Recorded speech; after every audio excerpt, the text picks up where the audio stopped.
वर्णानामर्थसंगानां रसानां छन्दसामपि मंगलानां च कर्तारौ वन्दे वाणिविनायकौ।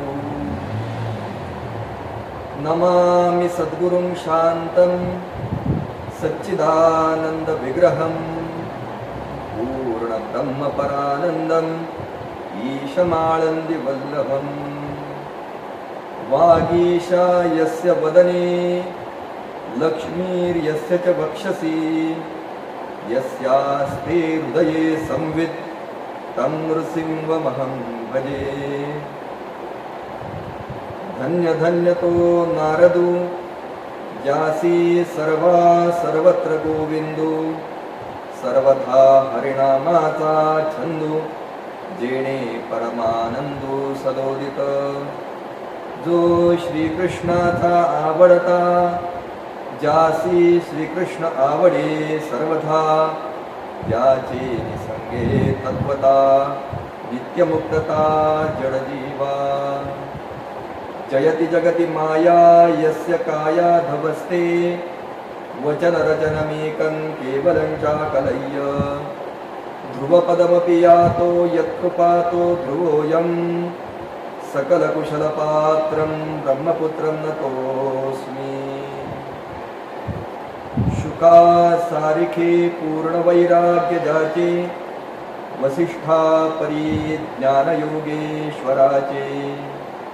कवी वाल्मिका सारिखा मान्य ऐसा नमस्कार माझा सद्गुरु रामदासा। जय जय रघुवीर समर्थ। आज परमपावन अशा कार्तिक महिन्याच्या नवमीच्या दिवशी अर्थात पुष्पांड नवमीच्या दिवशी आपण सर्वजण देवर्षी नारदांच्या भक्तिसूत्राचं चिंतन करण्यासाठी एकत्र जमलेलो आहोत। आपण या भक्तीचं चिंतन करत असताना भक्तीचं सर्वात हृदयस्थ असणारं जे लक्षण आहे की ज्या लक्षणावरून भक्तिप्रेम म्हणजे काय असतं याचं ज्ञान आपल्याला सहजतेनं होऊ शकतं असं गुणरहितम कामनारहितम प्रतिक्षण वर्धमानम अविच्छिन्नम सूक्ष्मतरम अनुभव रूपम अशा प्रकारचं हे भक्तिसूत्र आपण पाहत होतो। प्रारंभी हृदयस्थ सद्गुरु महेश्वर स्वरूप असणारे आपण सर्व ज्ञानी तपी अशा प्रकारचे सगळे श्रोतेगण आपल्या चरणी प्रारंभीच या ठिकाणी वंदन करतो आणि या भक्तिसूत्राच्या चर्चेला यथामती आपण सुरुवात करूया। गुणरहितम कामनारहितम प्रतिक्षण वर्धमानम या तीन विषयांवरचं चिंतन या भक्तिप्रेमाच्या तीन स्वरूपाचं चिंतन आपण मागच्या वेळी केलं। खरं तर हे प्रेम कसं आहे जे गुणरहित आहे।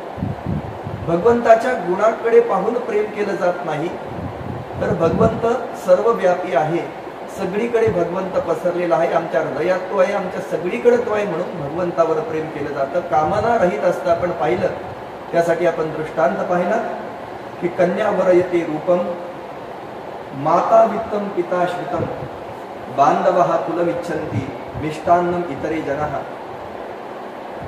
प्रत्येकाचा काही ना काही स्वार्थ असतो ते करण्यामागे याच्यावर आपण विस्ताराने चिंतन पाहिलं। म्हणून प्रेम हे कामना रहित असलं पाहिजे यावर आपण विचार केला। ते प्रतिक्षण वर्धमान असलं पाहिजे, प्रत्येक क्षणाला वाढणार असं असलं पाहिजे। आपण दृष्टांत पाहताना पाहिलं की टीव्हीवरचा एखादा छोटासा धारावाहिक असेल, एखादी मालिका असेल, ती मालिका पाहताना आपण जर दिवसभर मालिका पाहत राहिलो तर टीव्ही पाहण्याचा आमचं जे प्रेम आहे ते हळूहळू कमी व्हायला लागतं। गुलाबजाम सारखा एखादा आवडणारा पदार्थ आम्ही सारखा खायला लागलो तर त्यामुळेही आमचं हे प्रेम हळूहळू त्याच्यावरचं कमी व्हायला लागतं। एका दिवशी आम्ही 10 गुलाबजाम खाल्ले, 20 गुलाबजाम खाल्ले तर 21व्या गुलाबजामला आम्हाला नको नको होईल। म्हणून अशा प्रकारचं प्रेम आम्हाला नकोय, ते प्रतिक्षण वर्धमान अशा प्रकारचं प्रेम असलं पाहिजे। यानंतर विचार येतो तो अविच्छिन्न अशा प्रकारच्या प्रेमाचा. अविच्छिन्न प्रेम ही कुठल्याही कारणानं विच्छेद त्याच्यामध्ये नको. प्रेम विच्छेद होण्याची कारण जर आपण पाहिली तर ती देशकालानुरूप वेगवेगळी अशा प्रकारची कारण आहेत. त्या कुणाच्या मध्ये देशामुळं, या देशात राहिल्यामुळं, कुठे दुसरीकडे जाऊन राहिल्यामुळं प्रेम होतं, काही ठराविक कालावधीमुळे प्रेम होतं, काही वियोगामुळं प्रेमामध्ये वाढ होते, कमी होतं, काही प्रतिबंधामुळे प्रेमामध्ये वाढ किंवा कमीपणा येऊ शकतो. अशा अनेक कारणामुळे मानवी जीवनात या वृत्तीमध्ये, प्रेमाच्या वृत्तीमध्ये विच्छेद येऊ शकतो. पहिलं जर आपण सगळ्यात महत्वाचं कारण पाहिलं तर कामना. आपली कामना जर पूर्ण झाली नाही तर माणसाला खूप राग येतो. आम्ही ठरवलेलं असतं आज कुठेतरी फिरायला जायचंय आणि फिरायला जाण्याची इच्छा जर आमची पूर्ण झाली नाही, ती कामना आमची पूर्ण झाली नाही तर मनातनं प्रचंड राग येतो. आज सकाळी मला आश्वासन दिलं होतं इकडे फिरायला जायचंय, तिकडे फिरायला जायचंय, आणि ती साधी एक छोटी कामना माझी पूर्ण होऊ शकत नाही, त्याच्यामुळं प्रेमामध्ये कमी येते. कधी कधी निराशा झाली तर एखाद्या गोष्टीविषयी खूप अपेक्षा असली, आशा असली, नाही आज वाढदिवस आहे, काहीतरी घेऊन येतील, माझ्यासाठी आणतील, मुलांसाठी असतील, अशी काहीतरी अपेक्षा असते, आशा असते, आणि ती आशा जर पूर्ण झाली नाही त्याच्यातनं निराशा पदरी पडली. काय वर्षातनं एकदा माझा वाढदिवस येतो, तो सुद्धा साधा लक्षात राहत नाही, अशा प्रकारची जर आशेची निराशा झाली तर त्यातनंही प्रेम कमी होण्याची शक्यता असते. नंतर एखादी मागणी केली आणि ती मागणी पूर्ण होऊनही स्वार्थ साधला गेला नाही तरी पण हे प्रेम कमी होण्याची शक्यता असते, त्याच्यामध्ये विच्छेद येण्याची शक्यता असते, त्याच्यामध्ये प्रतिबंध येण्याची शक्यता असते. ह्याचा विचार करताना आपण एखादी गोष्ट मागितली आपल्या फायद्याची आहे, त्यातनं अनेकांचंही कल्याण होते असं स्वार्थाबरोबर परमार्थही साधतो म्हणून आपण एखादी गोष्ट मागितली आणि त्यातून आपण सोडून इतर सगळ्यांना फायदा झाला आणि आपल्याला त्यातनं काहीच फायदा झाला नाही, तरीही त्या प्रेमामध्ये विच्छेद होण्याचा संभव असतो. आणि अशा प्रकारचं प्रेम जर कुठल्या कारणानं विच्छेद येत असला तर त्याला प्रेम म्हणता येणार नाही. म्हणून या भक्तिसूत्रामध्ये विचार करताना देवर्षी नारदांनी पहिल्यांदाच गुणरहितम, कामनारहितम आणि प्रतिक्षण वर्धमानम ही लक्षणं सांगितली. त्यानंतर अविच्छिन्न म्हणजे त्याच्यामध्ये कुठल्याही प्रकारचा विच्छेद नको अशा प्रकारचं लक्षण सांगितलं.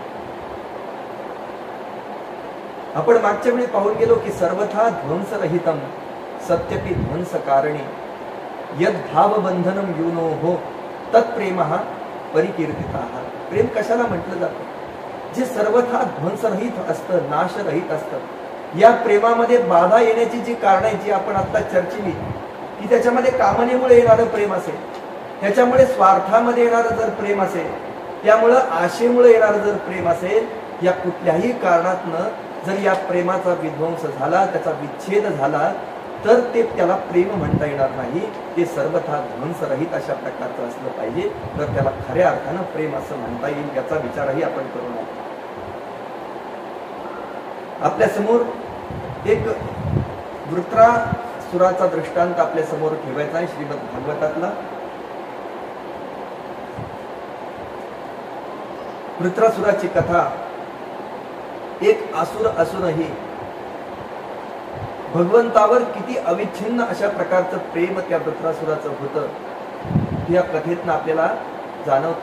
श्रीमद भागवताच्या 6 स्कंदामध्ये वृत्रासुराची कथा आली. इंद्र आपल्या स्वर्गामध्ये आपल्या आसनावर इंद्राणीसह बसलेले आहेत. समोर सगळे देव आहेत, अग्निदेव आहेत, पवनदेव आहेत, मरुदगण आहेत, सगळे देव समोर आहेत. देवगुरु बृहस्पतींचं आगमन इंद्रांच्या दरबारामध्ये होतंय आणि इंद्राच्या दरबारामध्ये आल्यानंतर संकेत असा आहे की आपले गुरु, एखादा मोठं व्यक्ती कोणी जर आले तर त्या सभेमध्ये उठून उभे राहतात. पण सगळे जे उठून उभे राहिले, पण इंद्र स्वतः इंद्राणींच्या समवेत त्या सिंहासनावर विराजमान असल्यामुळे उठून उभे राहिले नाहीत. त्यांना आपले गुरु आल्याचा विसर पडला, नव्हे तर त्यांना अभिमान झाला असं म्हणणं अधिक योग्य होतं. देवगुरूंनी पाहिलं आपल्याला सगळ्या देवांनी मान दिलाय, त्यांनी नमस्कार केलाय, पण इंद्र साधे उठूनही उभे राहिले नाहीत. त्यांना ऐश्वर्याचा मद चढलेला आहे असं दिसतंय.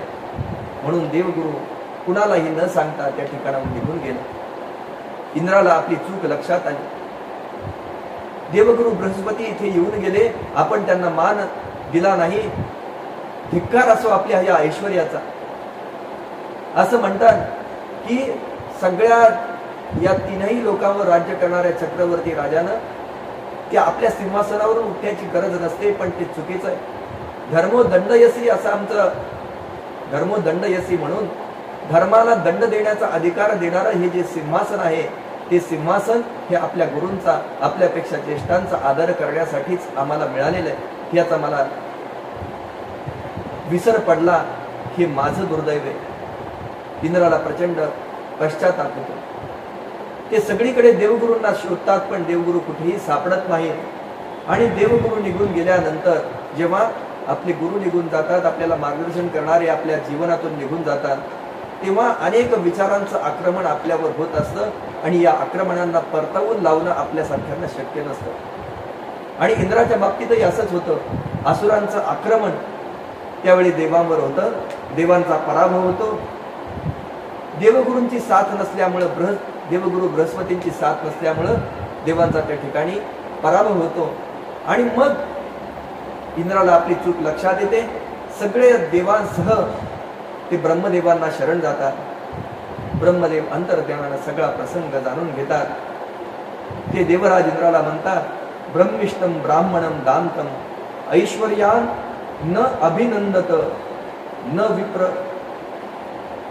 तू आपल्या ऐश्वर्य मदामुळं एका तपस्वी ब्रह्मनिष्ठ अशा ब्राह्मणाचा ऐश्वर्यामुळे तू अपमान केलाय. त्यामुळं ही परिस्थिती आजची उद्भवली. कधी कधी आपल्याला आपल्या अपयशाचं कारण सापडत नसतं. आपल्या कर्तव्यातल्या कसुरामुळं, कर्तव्यात केलेल्या कसुरामुळं आपल्याला एखादं अपयश पचवावं लागतं, मोठं अपयश पचवावं लागतं. आणि मग आपल्याला ती गोष्ट लक्षात येते की आपल्याकडनं अशी गोष्ट राहून गेली. देवाच्या बाबतीत, आमच्या कुलपरंपरेच्या बाबतीत, आमच्या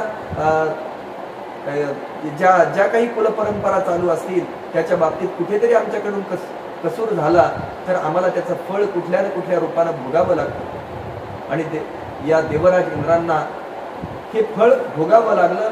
असुरांच्या आक्रमणामुळं असुर त्या ठिकाणी त्या स्वर्गावर विराजमान झाले. न विप्र गोविंद कवीश्वराणा भवंत्य भद्राणी नरेश्वराणा. जे श्रेष्ठ मनुष्य ब्राह्मण गोविंद आणि गायींना आपलं ईश्वर मानून त्यांची कृपा संपादन करतात, त्यांचं कधीच अमंगल होत नाही, असं ब्रह्मदेवांनी इंद्राला सांगितलं. आणि मग त्यांनी सल्ला दिला, जर तुम्हाला या असुरांवर विजय मिळवायचा असेल तर तुम्हाला कुणीतरी गुरु करावा लागेल. आणि हे गुरु करायचं कोणाला याचा सल्ला ब्रह्मदेवाने दिला. त्यांनी सांगितलं, विश्वरूपाचा त्वष्टा असणाऱ्या 12 आदित्यांपैकी जे त्वष्टा नावाचे देव आहे, त्यांचा पुत्र असणाऱ्या विश्वरूपाचा तुम्ही देवगुरु म्हणून निवड करावी. ब्रह्मदेवाच्या सांगण्याप्रमाणे इंद्रादी सगळे देव विश्वरूपाकडे गेले आणि त्या विश्वरूपांना त्यांनी आपलं गुरु होण्याची विनंती केली. गुरु होण्यासाठी त्यांनी विनंती केली. अतिशय नम्र भावानं त्यांनी विनंती केली की आमचे गुरु तुम्ही व्हा. या विश्वरूपांना 3 मस्तक होत. त्यापैकी एक मस्तक सोमरस पिणारं होतं, दुसरं मस्तक मद्य पिणारं होतं, तिसरं अन्न ग्रहण करणारं होतं. अशा प्रकारची 3 मस्तक या विश्वरूपांना होती. 12 आदित्यांपैकी त्यांचे वडील त्वष्टा असल्यामुळे ते देवांना जितके जवळचे होते तितकेच त्यांची आई ही असुर कुलातली असल्यामुळे असुरांनाही ते जवळचे होते. आणि मग या विश्वरूपांना देवगुरु पद मिळाल्यानंतर त्यांनी नारायण कवचाचा देवराज इंद्रांना उपदेश केला. आणि त्या नारायण कवचाच्या प्रभावानं, त्याच्या प्रचंड अशा तेजाच्या प्रभावामुळं इंद्रादी देवांनी असुरांवर विजय मिळवला. पुन्हा एकदा आपलं सिंहासन त्यांनी काबीज केलं. आणि त्यानंतर त्यांच्या असं लक्षात आलं की या विश्वरूप नावाचे ज्यांना आपण गुरु केलंय ते यज्ञाचा भाग देताना जसा देवाला भाग देतात तसा असुरालाही भाग देतात. याचं कारण त्यांनी शोधलं आणि त्यांच्या लक्षात आलं की त्यांच्या आई असुर कुलातली असल्यामुळे ते असुरांनाही काही भाग देतात. देवराज इंद्रांना प्रचंड राग आला. त्यांनी त्या विश्वरूपाचं मस्तक तिन्ही मस्तकं तोडली आणि तिन्ही मस्तकं तोडल्यानंतर सोमरस प्राशन करणारं मस्तक चातक झालं, मद्य पिणारं मस्तक चिमणा झालं आणि अन्न ग्रहण करणारं जे मस्तक आहे ते कवडा झालं. ब्रह्महत्येचं पाप, विश्वरूपाचा वध केल्यानंतर जे ब्रह्महत्येचं पाप झालं त्याचं परिमार्जन करण्यासाठी इंद्रानं 1 वर्ष घेतलं. 1 वर्ष त्यांनी तसंच ते पाप बाळगायचं ठरवलं जवळ की आपण याचा जे आपल्याकडनं पाप झालंय ना मग त्याचा आपण निश्चितपणानं भोग घेतला पाहिजे. म्हणून 1 वर्ष त्यांनी ते पाप भोगलं. 1 वर्षानंतर त्यांनी 4 जणांना ते पाप वाटून दिलं. पहिला भाग त्यांनी पृथ्वीला दिला. पृथ्वीला तो ब्रह्महत्येचं पाप पृथ्वीने घेतलं, पण पृथ्वीने ते पाप नुसतं घेतलं नाही. त्यांनी पृथ्वीला एक वर मागितला की खड्डा जर झाला तर तो आपोआप भरून यावा असा वर मागितला आणि तो वर पृथ्वीला मिळाला. त्यामुळं आज आपण पाहतो की पृथ्वीवर कुठलाही खड्डा असू द्या, आपल्याला 10 दिवसापूर्वी पडलेला खड्डा पुन्हा दिसणार नाही. सकाळी दिसलेला खड्डा संध्याकाळपर्यंत दिसणार नाही. खड्ड्याच्या स्वरूपावर ते अवलंबून असेल, पण ओसाड जमिनीच्या रूपानं ब्रह्महत्या या पृथ्वीवर विद्यमान झाली. दुसरा भाग जलानं घेतला. उपयोग करीत राहिल्यानंतरही झरे इत्यादी रूपाने हे जल वाढावं असा त्यांनी वर मागून घेतला आणि हे जलही अखंडितपणे नेहमी वाढत राहतं, पण फेस आणि बुडबुड्याच्या रूपानं ही ब्रह्महत्या याच्यावर दिसतेच. वृक्षाने तिसरा भाग घेतला. एखादा भाग तोडल्यानंतर पुन्हा तो भरून यावा, पुन्हा फांदी यावी. वृक्षाची एक फांदी आम्ही तोडली तर पुन्हा तिथं जोमाने वाढ होऊन फांदी येते असा वर मागितला. तो वरही त्यांना मिळाला, वृक्षाला मिळाला आणि चिकाच्या रूपानं ही ब्रह्महत्या त्या ठिकाणी दिसते. चौथा भाग, ब्रह्महत्येचा भाग स्त्रियांना दिला असं सांगतात. नेहमी कामोत्पत्ती होण्याचा वर स्त्रियांना मिळाला आणि रजस्रावाच्या रूपानं ब्रह्महत्या त्यांच्या ठिकाणी राहिली. इकडे त्या विश्वरूपाचे पिता जे असतात, त्वष्टा, 12 आदित्यांपैकी, त्यांना खूप राग येतो. आपल्या मुलाला देवांचं गुरु व्हायला लावलं आणि इंद्रानं त्यांचा वध केला ही गोष्ट त्यांच्या मनामध्ये असते, म्हणून ते एक यज्ञ सुरू करतात. इंद्रशत्रू विवरधस्व माचिरम जही विद्विषम, म्हणजे इंद्राचा शत्रू लवकर उत्पन्न होऊन त्यांना इंद्राचाही नाश करावा अशा प्रकारचं ते यज्ञामध्ये आवाहन करतात. यज्ञ पूर्ण होताच अनवाहार्य पचन अग्नीतून एक भयानक असा अक्राळ विक्राळ पुरुष त्या ठिकाणी येतो. त्याचं शरीर रोज सगळ्या बाजूंनी बाणा एवढं वाढत असतं, म्हणून त्याचं नाव बाणासूर. त्याच्याजवळ त्याचं शस्त्र म्हणजे 3 पात्यांचा त्रिशूल, म्हणून त्याला वृत्र असं नाव. बाणा एवढं वाढत असल्यामुळे त्याला बाणासूर म्हटलं जायचं, पण 3 पात्यांचा त्रिशूल असल्यामुळे त्याला वृत्र हे नाव मिळतं. या वृत्राची ताकद एवढी प्रचंड असते की सगळे देव जरी त्याच्यावर चालून आले तरी सगळ्यांची शस्त्र तो गिळून टाकतो. 12 आदित्यांपैकी त्वष्ट्यांच्या यज्ञामधनं उत्पन्न झाला होणारा तो असुर इतका साधा सुद्धा नसणार याची देवांना कल्पना. देवांनी आक्रमण करावं, देवांनी त्या वृत्रासुरावर सगळी शस्त्र टाकावीत आणि वृत्रासुरांनी त्या सगळ्या शस्त्रांना गिळून टाकावं अशा प्रकारचं प्रचंड सामर्थ्य त्या वृत्रासुरामध्ये होतं. देव हतबल झाले. देवावर एकामागून एक संकटांची मालिका सुरू होती. देवगुरूंचा अपमान इंद्रांकडून घडल्यानंतर त्यांनी विश्वरूपाला गुरु केलं. विश्वरूपाला गुरु केल्यानंतर त्यांच्याकडनं नारायण कवचाचा उपदेश करून घेतला. त्याच्या साह्यानं सगळं वैभव मिळवलं, परंतु पुन्हा एकदा इंद्रांकडनं ब्रह्महत्या करते आणि विश्वरूपाचा वध होतो. दुसरं संकट आणि त्या संकटाच्या प्रभावामुळं त्यांचं राज्य पुन्हा जातं. आपल्या गुरूंचा अपमान आणि मानलेल्या गुरूंचा वध असे दोन्ही अपराध इंद्रांकडून घडल्यामुळं त्याला अनेक संकटांना तोंड द्यावं लागतं. अनेक वेळा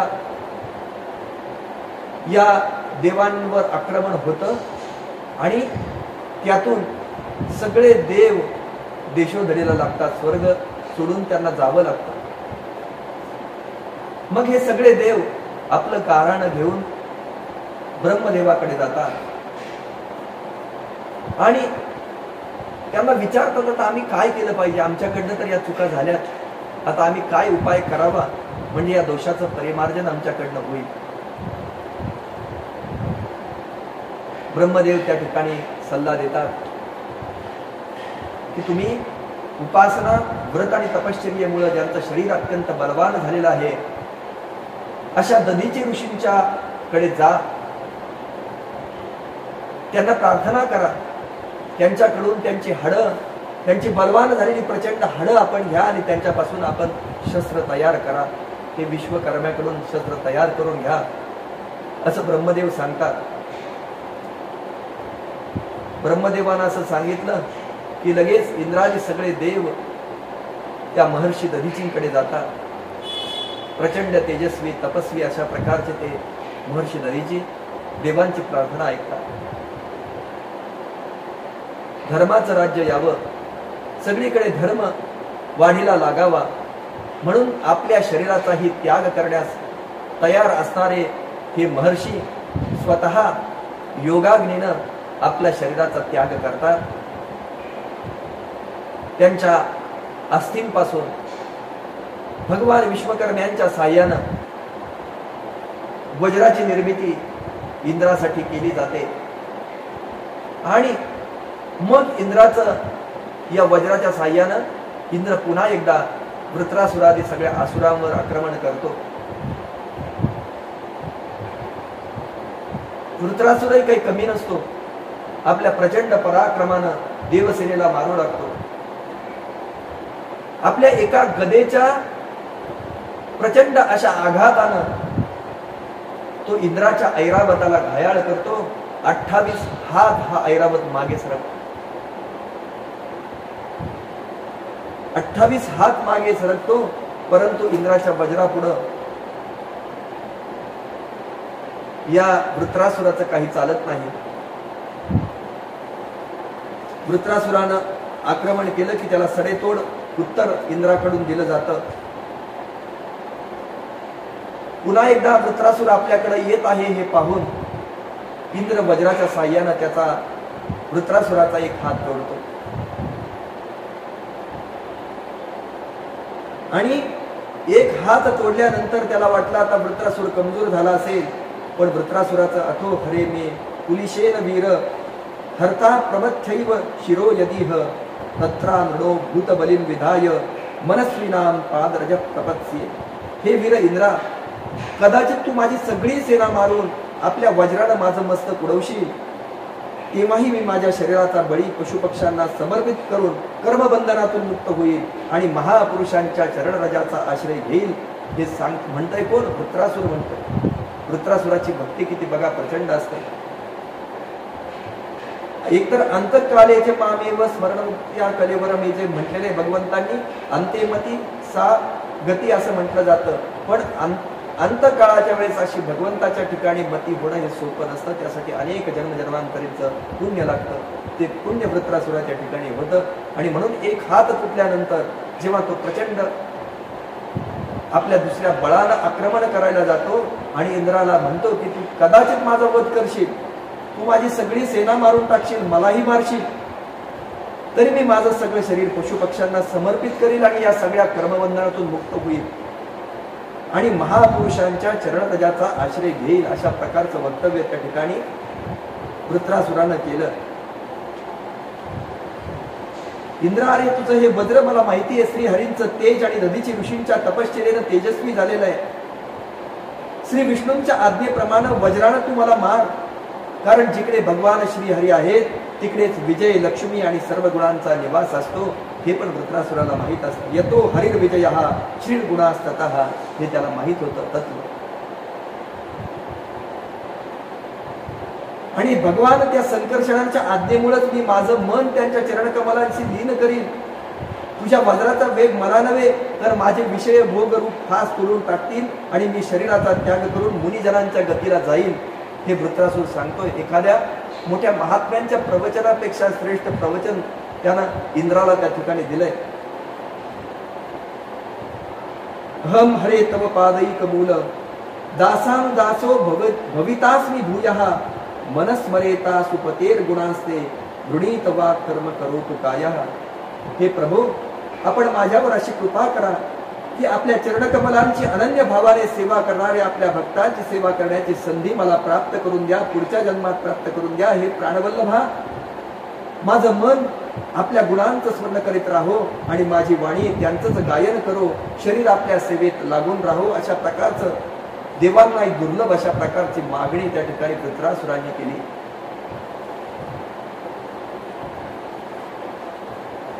वृत्रासुराचं मन भगवंताच्या चरणकमलांशी एकरूप झालेलं आहे. त्याला माहिती आहे आपलं हे असुर शरीर आपल्याला सोडावं लागणार आहे, पण हे करत असतानाही आपल्या सैनिकांना जेव्हा पळून जायला लागतात तेव्हा सैनिक पळून जायला लागल्यानंतर आपल्या सगळ्या असुर सेनेला धीर देण्यासाठी वृत्रासुर त्या ठिकाणी सांगतात की या जगामध्ये दोनच गोष्टी आहेत. भगवंताशी आपलं मन अनन्य करायचं असेल करणारे योगी या मार्गाने आम्हाला मोक्ष प्राप्ती करून घेता येते, किंवा ते जर शक्य नसेल तर रणांगणावर आमच्या राष्ट्रासाठी, आमच्या देशासाठी आम्ही पाठ न दाखवता शत्रू सेनेचा सामना करणं, हे दुसरं. या दोन्ही मार्गाने आम्हाला मोक्ष प्राप्ती करून घेता येते, हे वृत्रासुरांनी सांगितलं. आपल्या सगळ्या सेनेमध्ये त्यांना पुन्हा जान फुंकली आणि सगळे असुर पुन्हा एकदा देवांशी चांगले जोरदार लढायला लागले.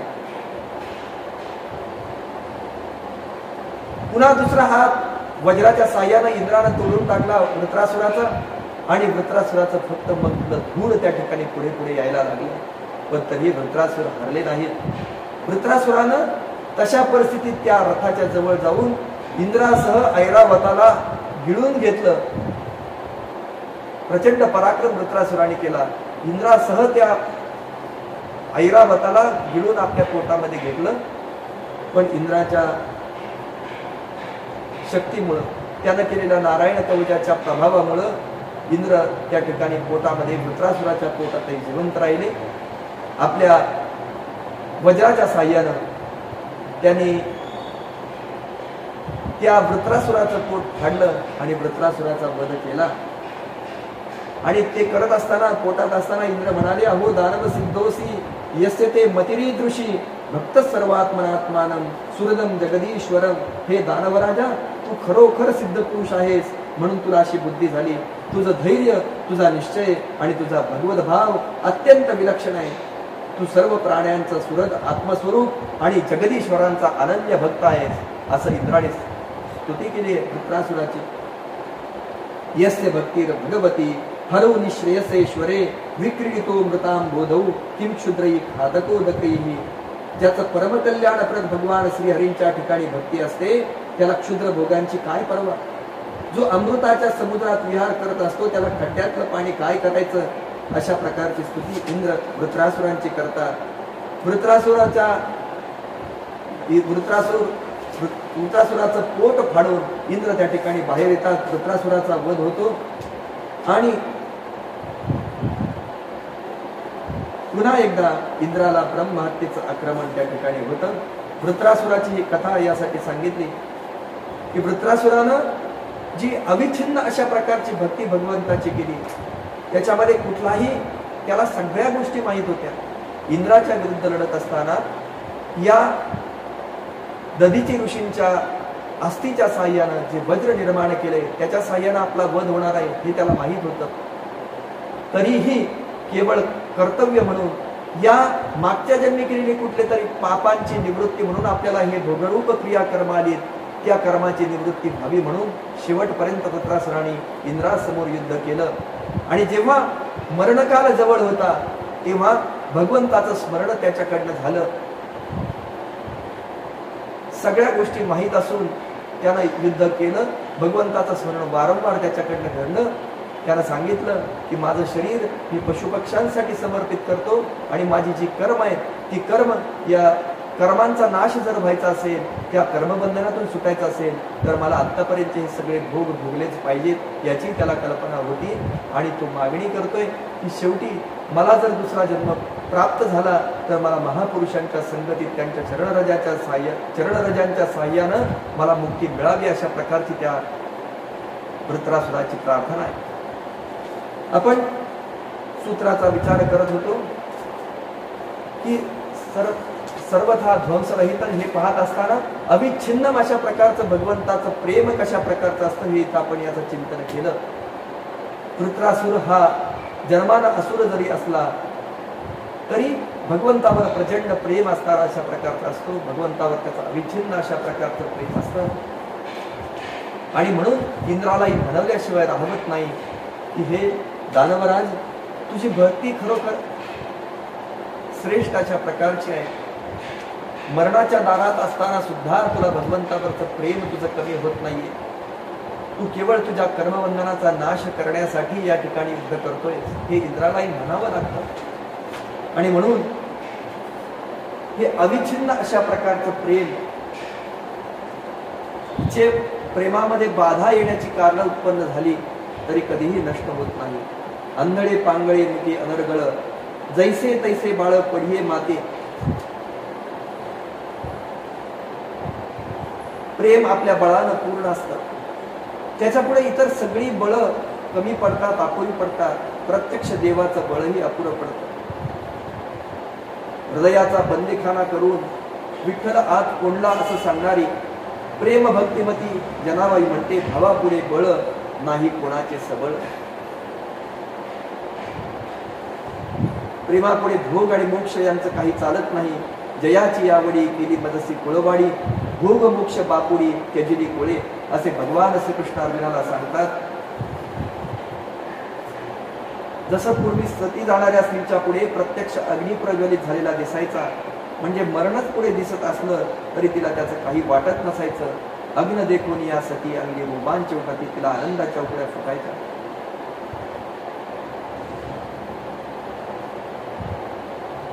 विदग्ध माधव नावाचा एक ग्रंथ आहे ज्याच्यामध्ये एक प्रसंग वर्णिला आहे. भगवान श्रीकृष्णांच्या ठिकाणी जिने आपले संपूर्ण मती समर्पित केली होती अशा राधेला, भगवती राधेला विरह असह्य झाला. ती दुःख विलापामध्ये असते. कधी एकदा भगवान श्रीकृष्णाला भेटेल, कधी एकदा माझ्या कान्याची भेट होईल, कधी एकदा मी त्यांच्या जवळ जाईन असं तिला वाटायला लागतं. हे पाहून आपल्या सखीचं हे दुःख दूर करावं या हेतूनं ललिता नामक तिची एक सेवक असणारी गोपी भगवान श्रीकृष्णाकडे गेली. राधेचं दुःख तिनं भगवंताच्या कानावर घातलंय. तुमच्या विना राधा नुसती तळमळते. तुम्हाला एकदा तरी भेटावं, तुमच्या जवळ यावं, तुम्हाला डोळे भरून पाहावं असं भगवती राधेला वाटतंय. पण भगवंतानं जाणीवपूर्वक तिच्या सखी असणाऱ्या ललितेकडे दुर्लक्ष केलं. जेव्हा एखाद्या माणसाला विनवणी करून तो आपल्याकडे लक्ष देत नाही तेव्हा आपण हतबल होऊन पुन्हा परत येतो. तीच स्थिती त्या सेविका असणाऱ्या ललितेची झाली. ती दुर्मुखी होऊन परत आली. तिचं ते उदास मुख पाहून राधेनंही ओळखलं की भगवान सुंदराने आपली प्रार्थना काही ऐकली नाही. ललिता रडत असलेली पाहून राधा तिला म्हणते, श्रीकृष्णानं इथे येण्याचं मान्य केलं नाही, यात तुझा काय अपराध आहे? व्यर्थ रडू नकोस. पण आता त्याच्या वियोगात हे शरीर राहणं शक्य नाही. याकरता माझ्या मृत्यूनंतर माझ्या भुजा तमाल वृक्षाला अशा आवळून बांधा की बरेच दिवस माझं शरीर या वृंदावनामध्ये राहील. म्हणजे भगवान श्रीकृष्ण भेटला तरी त्याच्या वर्णाच्या या तमाल वृक्षाचे शरीर लपेटून राहील. म्हणून प्रेमाची जात कशी असते हे कळून येईल. भगवती राधेला झालेला असह्य वियोग फक्त त्या ललितेला ती म्हणते की नाही, श्यामसुंदराने माझी प्रार्थना धुडकावली ना, आता मात्र माझं शरीर राहणं शक्य नाही, मी त्या भगवंताशिवाय राहूच शकत नाही. फक्त माझ्या मृत्यूनंतर माझ्या भुजा इथल्या तमाल वृक्षाला, तमाल वृक्ष पण भगवंताच्याच रंगाचा, भगवंताचं जसं शरीर आहे तशा वर्णाचा असणारा तो तमाल वृक्ष त्याच्या शरीराशी लपेटून राहील. यावरून भगवंताशी किती एकरूप झालेली होती राधा हे दिसून येते. प्रेमाची तब जाती ऐसी, आठवून येदी आठवणीसी, हा भावो जाणवे सज्जनासी, ते भक्ती प्रेमासी जाणते. विच्छेद होणं कसं शक्य आहे? गंगेचा आणि समुद्राचा विच्छेद कोणी करू शकेल काय? म्हणून प्रेम हे अविच्छिन्न आहे असं देवर्षी नारद असं म्हणतात. संसारात फक्त मृत्यूच या सगळ्यांचा विच्छेद करत असतो. स्त्री पुरुष असेल, माता पिता बंधू, घर धन, या सगळ्यांचा विच्छेद मृत्यूमुळे होतो. पण प्रेम हे मृत्यूमुळेही विच्छिन्न होत नाही. मृत्यूनंतर शरीरातील पंचतत्वे आपल्या मूळ महातत्वात मिसळून जातील ती जावं. भक्तिरसामृत सिंधूत म्हटलेलं आहे की मृत्यूनंतर जरी ही 5 तत्व, पृथ्वी आप तेज वायू आकाशापासून आमचं शरीर बनलेलं आहे असं मी म्हणतो, ही तत्व वेगवेगळी झाली, आमचं शरीर एकदा त्या अग्नीला समर्पण झालं की त्याच्यापासून वेगवेगळ्या ठिकाणी ही तत्व शरीरातली जायला लागली, तरी ब्रह्मदेवाला मस्तक नम्र करून अभिवादन करून आम्ही हे वरदान मागतो की आमच्या शरीरातला जलांश आमच्या प्रेमास्पदाच्या त्या विहिरीतील जलामध्ये मिसळून जावा, की ज्याच्या पाण्याच्या त्या भगवंताच्या स्नानाकरता उपयोग होतोय. मेल्यानंतर आमचं शरीर जळतंय, पण त्यातला जो जलांश आहे तो त्या विहिरीत मिसळावा, की जिथनं भगवंताच्या स्नानासाठी पाणी नेलं जात आहे. आमच्या शरीरातलं तेज त्या दर्पणात, त्या आरशात सामावलं जाऊ दे, ज्यात प्रेमी आपलं रूप पाहतो. आमच्या देहातलं आकाश ज्या अंगणात ते वावरतात त्यात मिसळो, ते भगवंत ज्या अंगणात वावरतात तिथं मिसळो. आमच्या शरीरातली माती ज्या मार्गावरून ते चालतील त्या पृथ्वीमध्ये मिळो, आणि आमचा प्राणवायू ज्या पंख्यांनी त्यांना वारा घातला जातो त्या वायूत एकरूप हो, असा आग्रह त्या ठिकाणी प्रेमी भक्तांकडून केला जातो. अशा प्रकारे अविच्छिन्न अशा प्रकारचं प्रेमाचं स्वरूप सांगितलं. सगळ्या कारणाने विच्छेद होणारा मृत्यूनेही जरी आमचं शरीर हे गेलं तरी या शरीरातलं एक एक तत्व केवळ त्या भगवंताच्या प्रेमासाठी आमचं उपयोगाला यावं. म्हणून आम्ही पण प्रार्थना करताना म्हणत असतो आमची काया वाचा मन यानं जे जे होतं ते सगळे भगवंताला समर्पित व्हावं. जे आमच्याकडून बोललं जातं ते भगवंताकडून बोललं जातं असं व्हावं. आणि यानंतरचं लक्षण सांगताना, 5वं लक्षण सांगताना सूक्ष्मतर हे लक्षण सांगितलं. सूक्ष्मतरम शरीर व्यापार स्थूल दृष्टीला आपल्याला दिसत असतात. आपल्या शरीराचं चालणं फिरणं, आमच्या शरीराचं जेवणं, आमच्या शरीराचा आहार विहार, हे सगळं आम्हाला स्थूल व्यापार आमच्या दृष्टीला दिसत असतात. मनुष्य काय करतो हे दिसत असतं. काही अनुमानाने ओळखले जातात तर काही शब्दावरून जाणले जातात. काही शरीराचे व्यापार असे की जरी आम्ही पाहिले नाहीत तरी ते आम्हाला अनुमानाने ओळखता येतात. एखादा मनुष्य जेवण करून आलाय की नाही हे आम्हाला अनुमानाने ओळखता येतं. बराच वेळ बसलाय, आळसावलेला आहे, झोप यायला लागली, आपल्या लक्षात येतं की याचं जेवण झालेलं आहे. आणि बराच वेळचा 4 वाजता आमच्याकडे पाहुणे आले,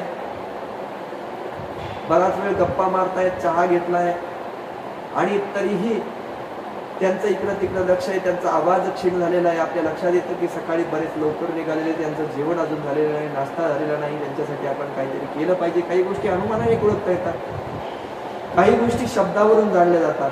तसं प्रेम हे शब्दानं कळण्यासारखं नाही, ते अनिर्वचनीय आहे.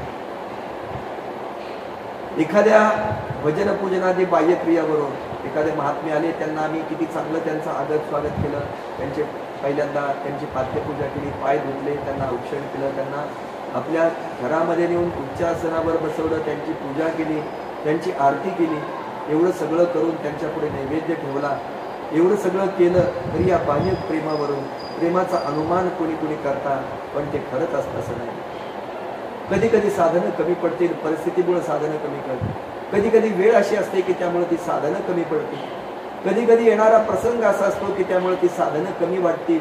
त्या करणाऱ्याची खूप इच्छा असते की याच्यापेक्षा चांगलं करावं, पण येणाऱ्या प्राप्त परिस्थितीत जे जे घडतं ते त्याच्याकडून केलं जातं. पण कुणी जर त्याच्यावरून अंदाज बांधत असेल की याचं प्रेम किती आहे, याचा अंदाज त्या पूजेवरून जर बांधत असेल तर तो चुकीचा आहे. ते प्रेम बाह्यक्रियावरून दिसणार नाही. सासूसाठी रडे सून, भाव अंतरीचा भिन्न, जळो प्रेमा तैसा रंग, जाय बोलून पतंग. जसं सासूसाठी रडणारी सून प्रत्येक वेळी खरं रडत असेल असं नाही, ती जगाला दाखवण्यासाठी करत असते. खरं तर सासू आणि सून हे नातं एवढं बदनाम झालंय की त्याच्यामध्ये हीच नाटले दिले जातात की सासूसाठी रडे सून, सासूसाठी सुनेचं रडणं हे कधी कधी खरं असू शकतं, हे 99% खोटंच असतं असं त्या ठिकाणी आपल्या सगळ्यांना समजतं. भाव त्यांच्या अंतरीचा भिन्न असतो. जळो प्रेमा तैसा रंग, जाय बुडून पतंग. तसा पतंग बुडून त्या ज्योतीवर झडप घालतो, त्या ज्वालेवर झडप घालतो. तसं प्रेमात तुझा रंग असा आहे की तू बाह्य याच्यावरून लक्षात येणार नाही. एखादा अर्थार्थी भक्तही तो असू शकतो, पुष्कळ भक्ती करत आहे असं दिसतं, पुष्कळ उपचार गोळा करतो, ताहो पडतो, पण प्रेम नसतं. लोकांना दाखवण्यासाठी सगळं असतं. कथा करत असताना अनेक वेळा भगवंताचा प्रसंग उभा करत असताना अनेक वेळा तो स्फुंदून रडतो. प्रसंग उभा करण्याचा प्रयत्न करतो, त्यावेळी त्याचं वागणं एखाद्या नटासारखं असतं. अभिनय करतो तो असं म्हणता येईल. पण भगवंताविषयी खरं प्रेम असेल ना, ते प्रेम आणि तो अभिनय याच्यामध्ये निश्चित फरक असतो. एखादा गोकुळवासी गोपिकांच्या प्रमाणे आपला सगळा संसार करीत असलेला दिसतो, पण लोक त्याला संसारी समजत असतात, पण तो खरा प्रेमी असतो. त्याचा अंतरंग प्रेम रसानं भरलेला असतो. एक दृष्टांत कथा आहे. देवर्षी नारद गोकुळावरून परत येत असतात. मार्गामध्ये त्यांना दुर्वास ऋषी भेटतात. दोघं रस्त्यात एकमेकांना भेटली की रामराम करायचा, देवाचं नाव घ्यायचं, एकमेकांची चौकशी करायची, कुठून आले, कुठून चालले, काय करताय. तसं दुर्वासांनी विचारलं, नारदा आपण कुठून आलात. नारद म्हणाले, मी गोकुळामध्ये भगवती राधेच्या दर्शनासाठी गेलो होतो. दुर्वास देवर्षी नारदांचं म्हणणं ऐकतात आणि ते देवर्षी नारदांच्या पुढे प्रश्न उभा करतात की जी राधा भगवती राधा देवी आहे, तिला लोकांमध्ये तिच्याबद्दल फारसं चांगलं काही म्हटलं जात नाही. तिच्याबद्दल लोक फारसं चांगलं बोलत नाही. तिचं दर्शन घेण्यासाठी आपल्यासारख्या महापुरुषांना जावं हे कसं आहे. देवर्षी नारद म्हणतात, दुर्वासा हे ऋषे, आपण स्वतः तिला भेटावं.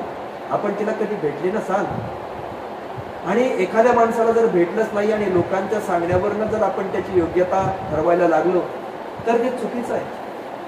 आपण एखाद्या वेळी प्रत्यक्ष जाऊन एखाद्या माणसाविषयी आपण काही अपवाद ऐकला तर दुसऱ्याच्या सांगण्यावरनं आपण त्याच्या विषयीचं प्रतिकूल किंवा अनुकूल मत बनवू नये.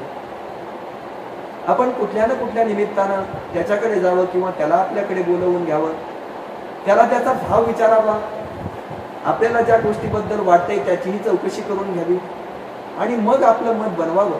केवळ लोकांच्या सांगण्यानं आपलं मत बनवू नये. आणि आजकालच्या या जगामध्ये असंच मत बनवलं जातं. केवळ माझ्या एखाद्या मित्रानं सांगितलंय, जास्त लोक आले होते, 10 लोक आले होते, त्यांनी ह्या गोष्टी सांगितल्यात म्हणून त्या खऱ्या वाटायला लागतात. काही जणांचं शिष्टमंडळ आलं, त्यात काही सुशिक्षित लोक होती, ते म्हणतायत म्हणून ते मला खरं वाटायला लागतं. पण अशा कुठल्याही ऐकीव गोष्टीवर विश्वास न ठेवता आपण स्वतः त्या व्यक्तीकडे जावं, तिला विचारावं आणि मग तिच्या विषयीचं मत आपण ठरवावं. ते अनुकूल असो प्रतिकूल असो ते नंतर ठरवावं. आणि म्हणून त्यांनी दुर्वासांना सांगितलं, आपण तिला कधी भेटला आहात का. भगवती राधेला आपण कधी भेटला आहात का. तुम्हाला तिला भेटल्याशिवाय तिची योग्यता कळणार नाही. देवर्षी नारदांनी वर्णन केलंय म्हटल्यानंतर ते स्वतः भेटून आलेत म्हटल्यानंतर आपणही एकदा भगवती राधेला भेटावं असं दुर्वासांना वाटायला लागलं. आणि त्यांनी लगेच निर्णय घेतला की आपण स्वतः जाऊन आता भगवती राधेला भेटायचं. ते गोकुळात जातात, राधेच्या घरी जातात. महापुरुष आल्याचं पाहून राधेला खूप आनंद होतो. ती अत्यंत भक्तिभावानं त्यांचा आदरातिथ्य करते, त्यांना उच्चासनावर बसवते, त्यांची पूजा करते, हात जोडून प्रार्थना करते की महाराज, आज आपल्या येण्यामुळं माझं हे घर पुनीत झालंय. आपलं दर्शन झाल्यामुळं माझी बुद्धी आता भगवंताकडे लागणार. महाराज, आज मोठा भाग्याचा दिवस आहे की आपण इथे गोकुळात माझ्या घरी आले आहात. दुर्वासा ऋषी तिच्या मनातला सगळा भाव ओळखतात, तिचा सगळा व्यवहार बघतात, तिचं आचरण बघतात. त्यांना देवर्षी नारदांच्या म्हणण्याची खात्री पटते. आणि मग ते म्हणतात, राधे, आत्ताच तुझ्याकडे देवर्षी नारद येऊन गेले. ते मला म्हणाले की राधेकडे गेलो होतो. राधा म्हणाली, होय महाराज, आज भाग्याचा दिवस आहे. आज 2 संतांचं माझ्याकडे आगमन झाले. पहिल्यांदा देवर्षी नारद येऊन गेले आणि आता आपण आले आहात. आपण मला दर्शन देऊन कृतार्थ केलं. राधेचा हा सद्भाव, तिच्या मुखावरचं ते दिव्य तेज पाहून दुर्वासांना समाधान वाटतं. मनातला संशय विचारावा म्हणून ते विचारतात, राधे, जग तर तुझ्याबद्दल काय काय बोलतं. माझ्या मनातला संशय जावा म्हणून मी तुला विचारतो.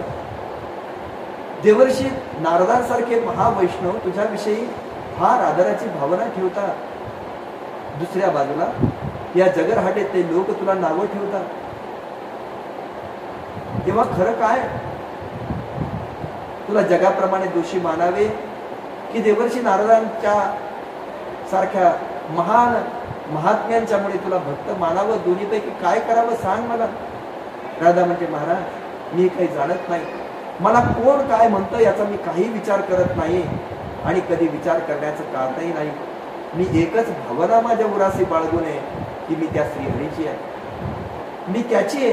ही भावना केवळ माझ्या मनाशी आहे. त्यानं माझा अंगीकार केला. भले असेल तरी त्याची, वाईट असेल तरी त्याची आहे. हे माझ्या जीवनाचं सार आहे. भगवती राधेला आपल्या जीवनाचा सार ऋषी दुर्वासांपुढे ठेवला की लोक काय म्हणतात याकडे फारसं लक्ष न देता, मी भगवंताचा आहे, मला काय वाटतं, मी भगवंताची भक्ती कशा प्रकारे केली पाहिजे, मी भगवंताचा होण्यासाठी काय केलं पाहिजे, याकडे आपलं लक्ष केंद्रित केलं पाहिजे. हे तिचं उद्गार दुर्वास ऋषींनी ऐकले आणि त्यांच्या मनातले सगळे संशय दूर झाले. भगवती राधेविषयी त्यांच्या मनामध्ये अत्यंत आदराची भावना निर्माण झाली. दुर्वासांसारख्यांना देखील या राधादेवीच्या प्रेमाची कल्पना आली नाही, मग आमच्यासारख्या सामान्यांना येणार कशी? आज अनेक लोक, अनेक विद्वान लोक श्रीमद भागवतातल्या त्या रास पंचाध्यायीवर प्रश्नचिन्ह उभे करतात. नाना प्रकारचं त्या ठिकाणी त्याविषयी बोललं जातं, लिहिलं जातं. पण आम्ही या साधना मार्गावर चालणारे सगळे साधक, भगवत भक्त या ठिकाणी केवळ याच भावनेनं जी भगवती राधेची भावना होती की लोक काय म्हणायचं असतील ते म्हणू देते. पण आमची भावना ही, आम्हाला हे वाटतंय आम्ही भगवंतासाठी हे करतोय, या भावनेनं आम्ही सगळ्या गोष्टी करायच्या असतात. कित्येक पुरुष संसार बंधनातून आत्मज्ञानाने मुक्त झालेले असतात, ब्रह्मरूप बनतात, पण त्यांनाही हे प्रेम प्राप्त होत असं नाही. भक्ती प्रेम सुख देणवे आणि का पंडित वाचका ज्ञानियासी, आत्मनिष्ठ जरी झाले जीवनमुक्त तरी भक्ती सुख दुर्लभ त्या. भक्ती प्रेमाचं सुख हे पंडित वाचक ज्ञानांसाठी सुद्धा खूप दुर्लभ आहे.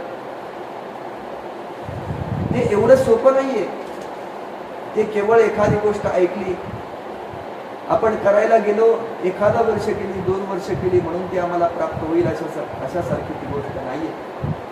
याच्यासाठी वर्षानुवर्ष आम्हाला प्रयत्न करावे लागतात. म्हणून भक्तिशास्त्रामध्ये म्हटलं गेलंय की ज्ञानतः सुलभा मुक्तीर भुक्तीर यज्ञादि कर्मतः सेयम साधन सहस्रही हरिभक्ती सुदुर्लभा. ज्ञानानं मुक्ती सुलभ आहे, यज्ञाधिकानं भोग पण सुलभ आहेत, पण हजारो साधनं केली तरी हरिभक्ती म्हणजे हरिविषयीचं प्रेम हे अत्यंत दुर्लभ आहे. म्हणून ते सूक्ष्मतर आहे असं म्हणतात. का म्हणायचं सूक्ष्म? त्याला सांगितलं ज्ञानानं भक्ती सुलभ आहे, यज्ञानं भोग सुलभ आहेत, पण हजारो साधनं केली तरी हरिविषयीचं प्रेम, भगवंताविषयीचं प्रेम हे अत्यंत दुर्लभ आहे. म्हणून त्याला सूक्ष्मतर म्हणते. देहात काही विशिष्ट चिन्ह उत्पन्न झाली तर त्यावरून तो पुरुष ज्ञानी असं म्हटलं जातं. जसं भगवद्गीतेच्या 13व्या अध्यायामध्ये काही लक्षणं सांगितली ज्ञानी माणसाची. ज्ञानी माणसांची लक्षणं सांगताना त्या ठिकाणी असं म्हटलंय की अमानित्वम, अदंभित्वम, अहिंसा, शांतिरार्दवम, आचार्योपासनम, शौचम, स्थैर्यम, आत्मविनिग्रह. अमानित्व, मोठेपणाचा अभिमान अजिबात नसणं. अदंभित्व, ढोंग न करणं कुठल्याही गोष्टी. अहिंसा, कोणत्याही प्राण्याला कोणत्याही प्रकारे त्रास न देणं. शांती, क्षमा करणं. आर्जवम, मन, वाणी इत्यादींबाबतचा सरळपणा. आचार्योपासनम म्हणजे श्रद्धा, भक्ती, सहगुरूची सेवा. शौचम, अंतर्बाह्य शुद्धी, अंतःकरणाची स्थिरता आणि मन इंद्रियांसह शरीराचा निग्रह या गोष्टी. याशिवाय इंद्रियार्थेषु वैराग्यम, इंद्रिय इह आणि परलोकातील सर्व विषयांच्या उपभोगाविषयी आसक्ती नसणं. अहंकार नसणं. जन्म, मृत्यू, वृद्धत्व आणि रोग इत्यादींमध्ये दुःख आणि दोषांचा वारंवार विचार करणं. आणि पुत्र, स्त्री, घर, धन इत्यादींची आसक्ती नसणं. असक्ती रणभिष्वंग, पुत्रदारक हादेशो, नित्यंच समचित्तत्वम, इष्टानिष्टोपपत्तीशो. आणि आवडती आणि नावडती गोष्ट घडली तरी नेहमी चित्त समतोल राहणं. कशाही परिस्थितीत चित्त समतोल राहणं. अशा प्रकारे जी ज्ञानी माणसाची लक्षणं सांगितली, ती जर ज्ञानी माणसाची लक्षणं आपण नेहमी वाचत राहिलो, त्याप्रमाणे वागण्याचा प्रयत्न केला तरी आमच्यामध्ये त्यातलं 1-2 लक्षणं जरी त्यातली संक्रमित झाली तरी आम्हाला जीवनामध्ये त्याचा फार मोठा उपयोग होऊ शकतो. मयी चालनी योगेन भक्तिरव्यभिचारिणी विविक्त देश सेविकम अरतेंद्र संशयी. मज परमेश्वरामध्ये अनन्य योगाने अव्यभिचारिणी भक्ती, भगवंताविषयीचं हे सूक्ष्मतर असणारं प्रेम, एकांतात शुद्ध ठिकाणी राहण्याचा स्वभाव आणि विषयासक्त मनुष्यांच्या सहवासाची आवड नसणं, या सगळ्या गोष्टी जर झाल्या तर माझ्या ठिकाणी, आपल्या ठिकाणी हे ज्ञान, हे भगवंताविषयीचं प्रेम उत्पन्न झाल्याशिवाय राहणार नाही. प्रेमळ असणाऱ्या आपल्या प्रेमीकडून कित्येक वेळा मानाची अपेक्षा करतो. स्तुतीमध्ये प्रेम मानावं तर कित्येक भक्तांच्या मुखातून निंदेचे शब्दही बाहेर पडलेले आढळतात. संतांचे भांडणाचे अभंग प्रसिद्ध आहेत. कधी कधी आदराच्या क्रियेतूनही भावना कळत असतात. पण प्रेम कोणत्या क्रियेनं अभिव्यक्त होतं? यशोदेनं कधी काठी मारली, कधी उकळाला बांधलं. ते प्रेम आणि वात्सल्यानंच. त्याच्यातनं प्रेम कुठल्या भावनेनं दाखवता येत नाही अशी भावना जगात. अगदी त्याच्याविषयी आपुलकी दाखवूनही दाखवता येतं आणि त्याच्याविषयी एखादा राग दाखवूनही ते दाखवता येतं. दोन्ही क्रियांतून ते दाखवता येतं. परस्पर दिसायला विरुद्ध क्रिया दिसतील त्या कदाचित, पण त्याच्यातनंही प्रेम दाखवता येतं. जसं प्रेमातून प्रेम दिसतं तसं विरहातूनही प्रेम दिसतं. म्हणून प्रेम दाखवण्यासाठी एखादं विशिष्ट लक्षण मुळीच नाही. एखादा भक्त श्रद्धेनं सगळ्या सामग्रींसह षोडशोपचार पूजा करेल, अनेक गोष्टी तो आणेल, त्याची ताकद आहे म्हणून. सुवर्णाचं पात्र आणेल, चांदीचं पात्र आणेल, वेगवेगळ्या गोष्टी षोडशोपचार पूजा करेल. त्याला येत असलेले सगळे संस्कृतचे मंत्र म्हणून तो पूजा करेल. पण एखाद्या भक्ताला जर हे सगळं काही येत नसेल तर तो साधी पूजा करेल, पण त्याचा भाव प्रचंड मनामध्ये असेल, नाही मला भगवंताला समर्पण करायचं. झाडाची पानं आणेल तोडून आणि तो त्या भगवंताच्या याच्यावर टाकेल, त्याला पाणी वाहेल, त्याच्यातनं त्याला सगळं त्याची क्रिया दिसेल. जसं भृगु ऋषींनी येऊन भगवंताच्या वक्षस्थळावर लाथेचा प्रहार केला तरी तो भगवंताला प्रियच वाटला. म्हणून प्रेमाचा निश्चित काळ, निश्चित व्यवस्था, निश्चित व्यवहार हे ठरवणं कठीण आहे. म्हणून कधी ज्ञानात प्रेम तर कधी अज्ञानातही प्रेम आपल्याला दिसायला लागतं. दारिद्र्यात आणि श्रीमंतातही प्रेमाचा व्यभिचार नाहीये. प्रमाणजन्य ज्ञान अज्ञानाला शहाणं करतं, तर प्रेम हे सर्वज्ञालाही वेड लावतं.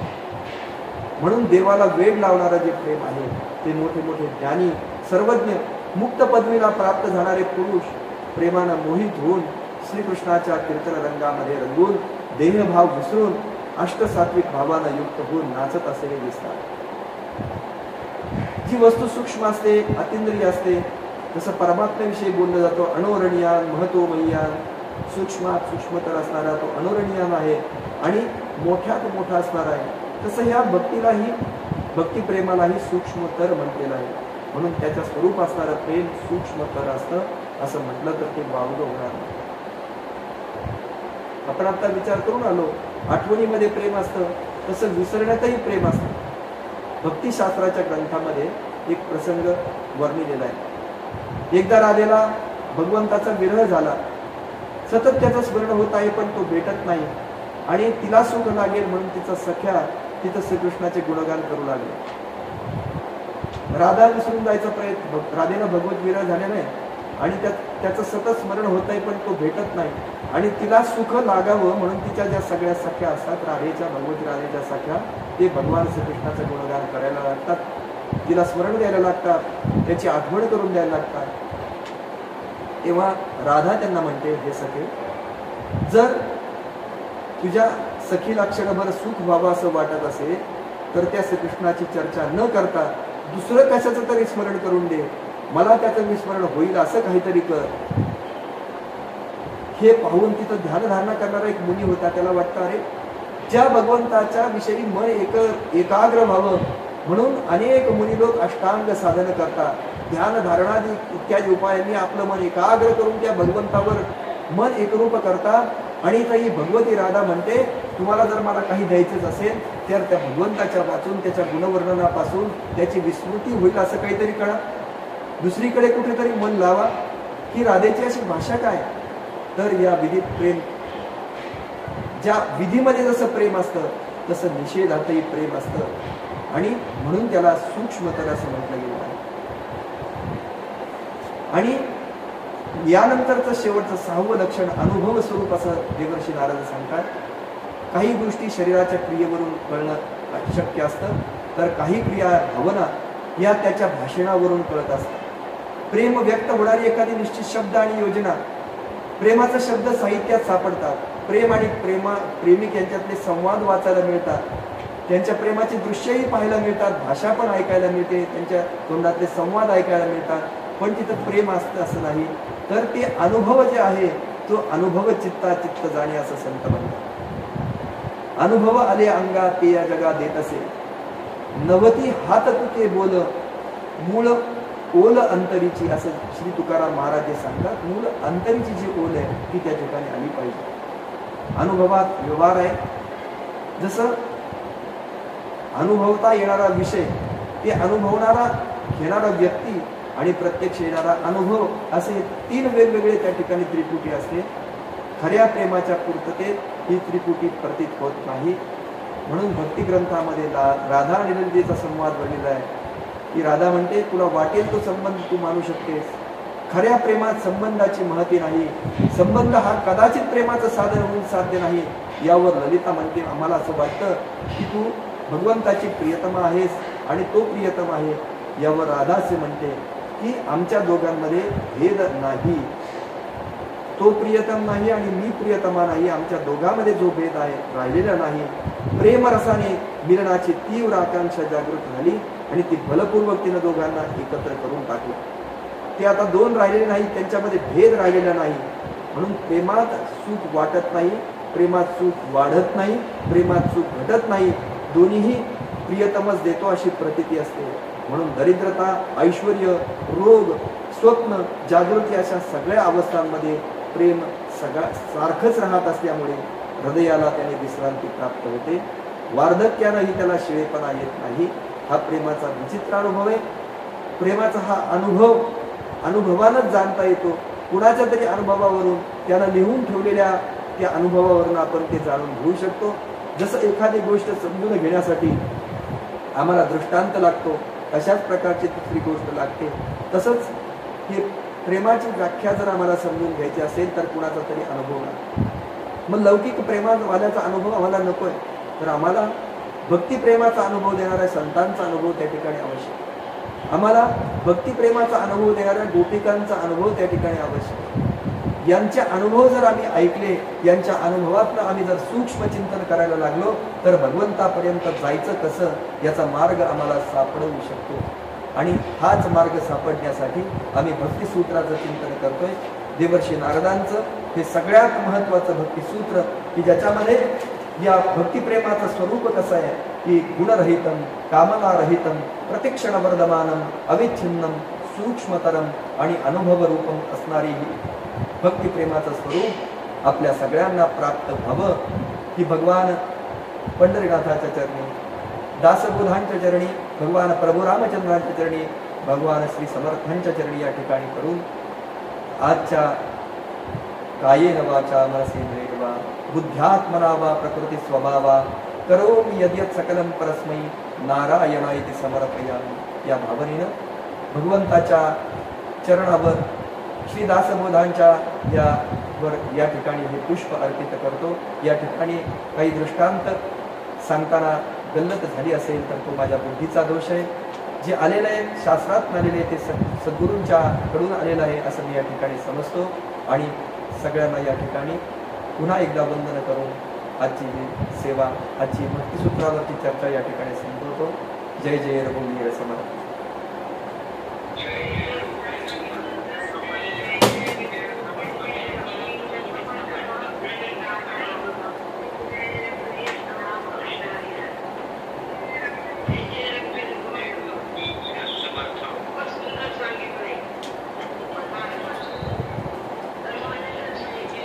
जय जय रघुवीर.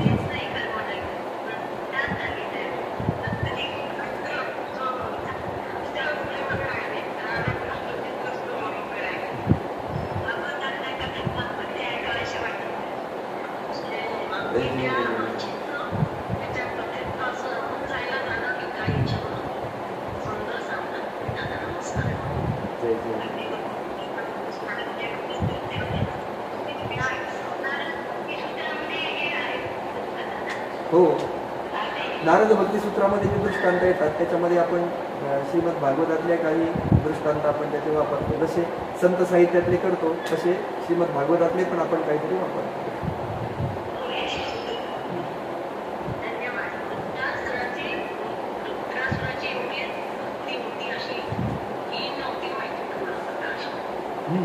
नाही, श्रीमद भागवताचं वर्णन करताना काही ठिकाणी वृत्रासुर कथा असं पण त्याचं म्हटलेलं आहे. पद्मपुराणामध्ये वर्णन भागवताचं वृत्रासुर कथेचे पण हो, म्हणून हो पण आणि श्रीमद भागवतातल्या 6व्या स्कंदामध्ये पण बऱ्याच म्हणजे 6-7 अध्यायात मिळून वृत्रासुराची कथा आली.